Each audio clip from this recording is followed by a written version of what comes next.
Double kill. โป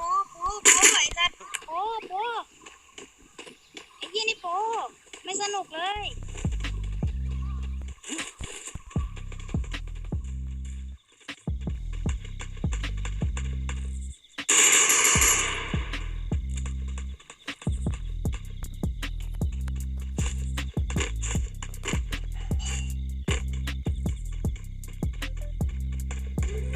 Double kill.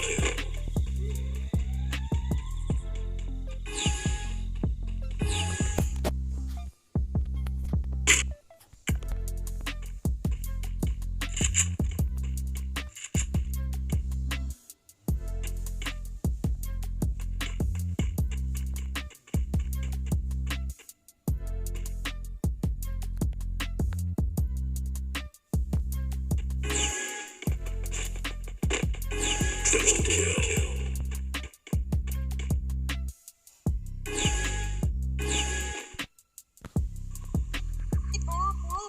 สัตว์โปไอ้เหี้ยนี่โปไม่สนุกเลยโปเหี้ยนี่โปไม่สนุกเลย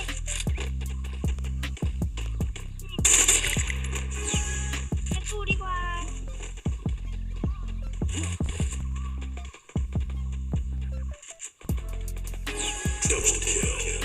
สัตว์โอ้ยดูดิอะไรวะไม่หนุกเลยจะฝักเบส